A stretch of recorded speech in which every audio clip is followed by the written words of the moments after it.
क्योंकि बहू झूठ नहीं बोलती। सुधा और राकेश के 3 बेटे थे। शादी के बाद तीनों माँ बाप से दूर रहते और सिर्फ त्योहारों में आते। माँ जी, पिताजी, अगली बार आप लोग हमारे घर आइएगा।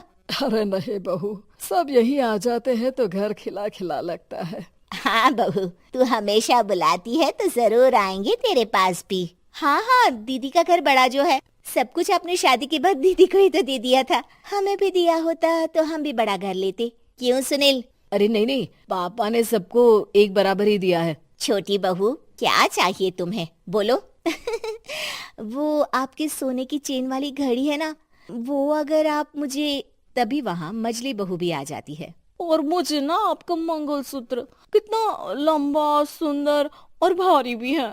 अरे हाँ हाँ, तुम दोनों को ही दूंगी बहू, चिंता ना करो। चलो अब खाना लगाओ, खाना खाया जाए। सभी मिलकर खाना खाते हैं कि पड़ोसन आ जाती है।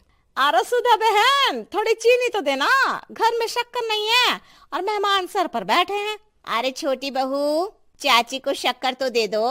अरे मजली दीदी, आप दे दीजिए ना, मैं यहाँ कम आती हूँ तो मुझे पता ही नहीं है कि सासू माँ सारी चीजें कहाँ रखती है। और तुम, मैं कौन सा यहाँ रोज शक्कर फाँकने के लिए आती हूँ, मुझे भी नहीं है पता। तभी बड़ी बहू हाथ में चीनी की कटोरी लेकर आती है। चाची, शक्कर आप लोगों का बड़ा सहारा है माँ जी और पिताजी को, वरना हम लोग तो यहाँ रहते ही नहीं। आप जैसे पड़ोसी हैं तो हम निश्चिंत है। और जीती रहे बहू, अब तो ये घर पड़ोस कम परिवार ज्यादा लगता है। सुधा अपनी बड़ी बहू को देखकर बहुत खुश रहा करती थी। वो उससे अक्सर घंटों बात भी किया करती, लेकिन दोनों दूसरी बहुओं का भी वो समझती थी कि शायद छोटी है, वक्त आने पर संभल जाएंगी। समय आ जाता है जब सभी को वापस जाना होता है।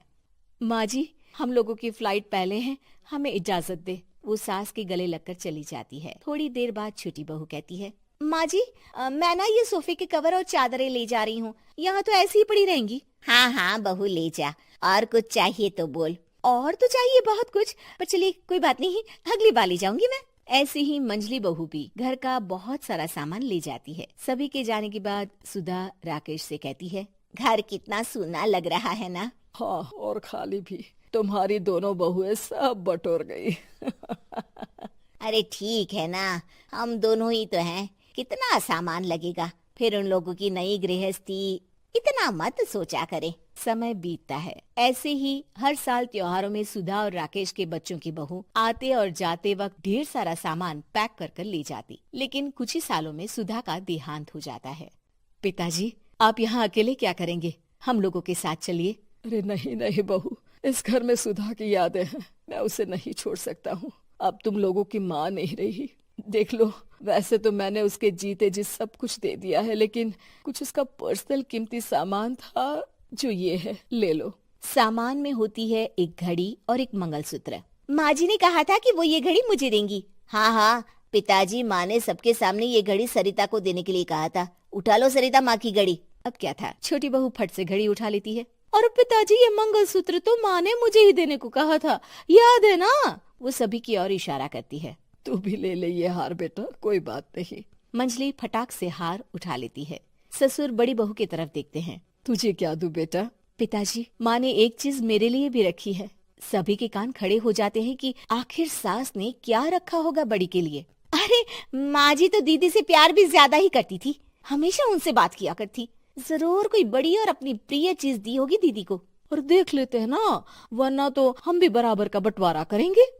हाँ हाँ, कर लेना बंटवारा। लेकिन बड़ी बहू, बताओ तो, सुधा ने क्या रखा है तुम्हारे लिए?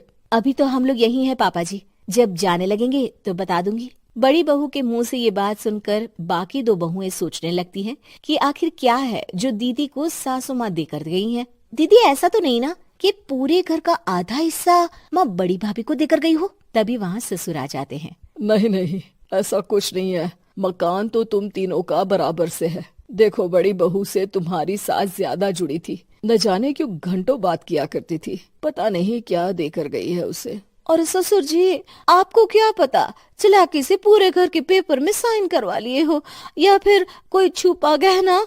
आखिर मकान पूरा तो आपने सासू माँ के नाम ही कर रखा था ना। अब घर में ये सस्पेंस बन जाता है कि आखिर बड़ी बहू क्या लेकर जाएगी। फिर वो दिन भी आ जाता है जब बड़ी बहू के जाने का समय हो जाता है। बेटा, परसों तुम चली जाओगी, बताया नहीं, माँ ने तुम्हें क्या दिया? घड़ी और हार जो बेशकीमती था और तुम्हारी सास को सबसे ज्यादा प्रिय था, उसका तो बंटवारा भी हो चुका है। अब तुम्हारी बारी। हाँ पिताजी, आज मैं ये बात बताने ही वाली थी। माँ ने मुझे उससे भी बेशकीमती चीज दी है और वो है आप। आपसे अधिक प्रिय उन्हें कुछ नहीं था।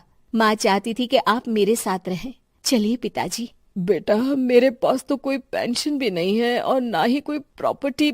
लेकिन आपके पास संस्कार है पिताजी, जो मेरे बच्चे आपसे लेंगे, तो आपको ले जाने पर स्वार्थ ही है मेरा। चलिए ना पापा। सभी के सामने पिताजी बड़ी बहू और